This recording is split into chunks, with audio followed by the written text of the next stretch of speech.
বিধানসভা নির্বাচনের দিনক্ষণ ঘোষণার পরে রাজ্যে পুলিশ প্রশাসনের বেশ কিছু আধিকারিককে রদবদল করেছে নির্বাচন কমিশন।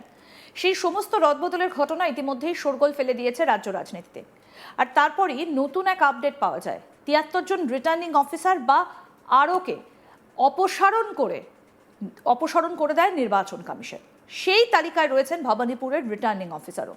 আর এবার সেই বিষয়ে কড়া প্রতিক্রিয়া দিলেন মমতা ব্যানার্জি। মমতা বলেন, নন্দীগ্রামের বিডিও চলে আসছেন ভবানীপুরে কারণ গদ্দারের নিজের লোক বলে। কি বলেছেন মমতা ব্যানার্জি আসুন আগে শোনাই আপনাদের। এই ইলেকশন কমিশন যে নিরপেক্ষ নয়, আমি তার একটা প্রমাণ আপনাদের দেখাতে চাই। ইলেকশন কমিশনের নোটিফিকেশনে বিজেপির ভোটের চিহ্ন সিম্বল নিশ্চয়ই আপনারা দেখতে পাচ্ছেন। এই দেখুন বিজেপির সিম্বল। একটা ইলেকশন কমিশন তাহলে কার ইশারায় চলছে, কার কথায় চলছে? নন্দীগ্রামের বিডিও চলে আসছে ভবানীপুরে কারণ গদ্দারের নিজের লোক বলে।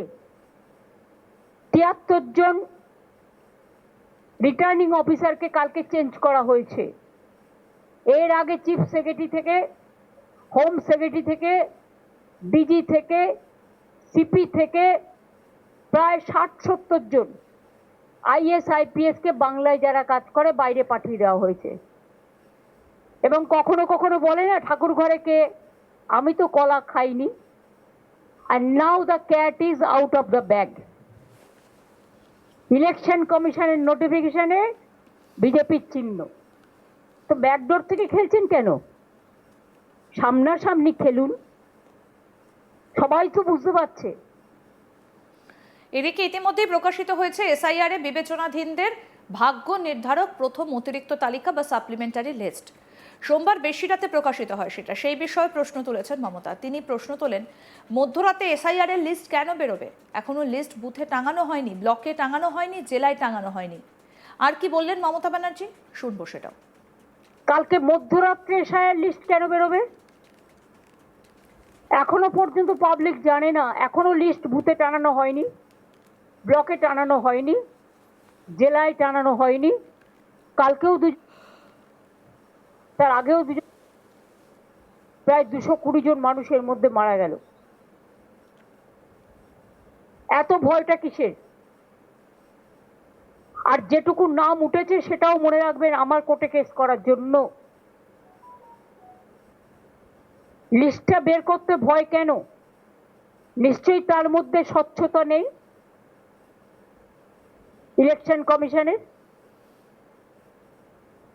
স্বচ্ছতা থাকলে এতদিন লাগে একটা, জাজেরা তো অনেকদিন আগেই করে দিয়েছে। তাহলে আপনারা কেন আরো ৬ দিন টাইম নিলেন, ৭ দিন টাইম নিলেন? আরো কি কি বাদ দিয়েছেন? একতরফা কি কোনো পলিটিক্যাল পার্টির নাম ঢুকিয়েছেন? সেটা পুরো লিস্ট বেরোলে তবেই বুঝতে পারবো। আমরা দাবি করছি বিজেপি ভ্যানিশ যে পলিটিক্যাল পার্টি,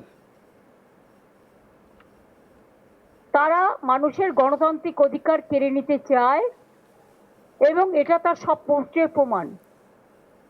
এটা it is not for Kerala, এখানে লেখা আছে কিন্তু ওপরে অল স্টেটস অ্যান্ড ইউটিজ। মানেটা কি?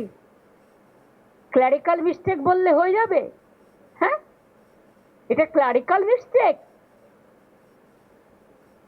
না এটা পলিটিক্যাল ইন্টেনশন, deliberate attempt,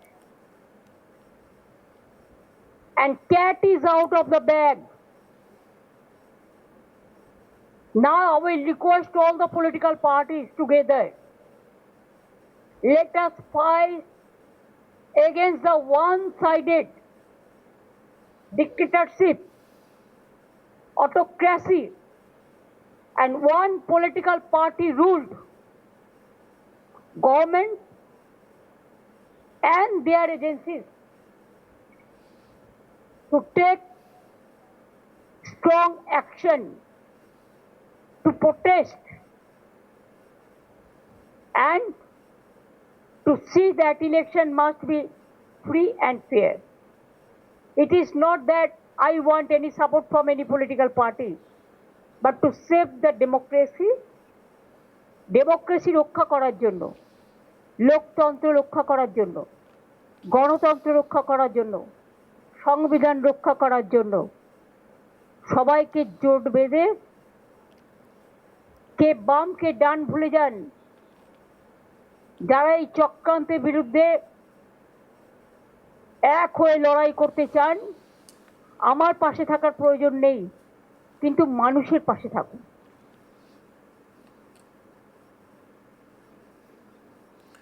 বিধানসভা নির্বাচনের দিনক্ষণ ঘোষণার পরই রাজ্যে পুলিশ প্রশাসনের বেশ কিছু আধিকারিককে রদবদল করেছে নির্বাচন কমিশন। সেই সমস্ত রদবদলের ঘটনা ইতিমধ্যেই শোরগোল ফেলে দিয়েছে রাজ্য রাজনীতিতে। আর তারপরেই নতুন এক আপডেট পাওয়া যাচ্ছে, ৭৩ জন রিটার্নিং অফিসার বা আরোকে অপসারণ করে দিয়েছে নির্বাচন কমিশন। সেই তালিকায় ভবানীপুরের রিটার্নিং অফিসার।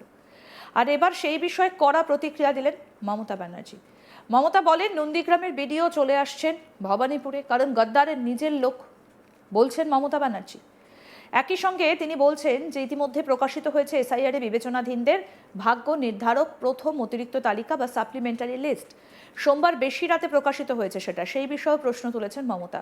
তিনি প্রশ্ন তোলেন, মধ্যরাতে এসআইআর এর লিস্ট কেন বেরোবে? এখনো লিস্ট বুথে টাঙানো হয়নি, ব্লকে টাঙানো হয়নি, জেলায় টাঙানো হয়নি। কি বললেন মমতা ব্যানার্জি, আসুন শোনাই। এই ইলেকশন কমিশন যে নিরপেক্ষ নয়, আমি তার একটা প্রমাণ আপনাদের দেখাতে চাই। ইলেকশন কমিশনের নোটিফিকেশনে বিজেপির ভোটের চিহ্ন, সিম্বল নিশ্চয়ই আপনারা দেখতে পাচ্ছেন। এই দেখুন বিজেপির সিম্বল।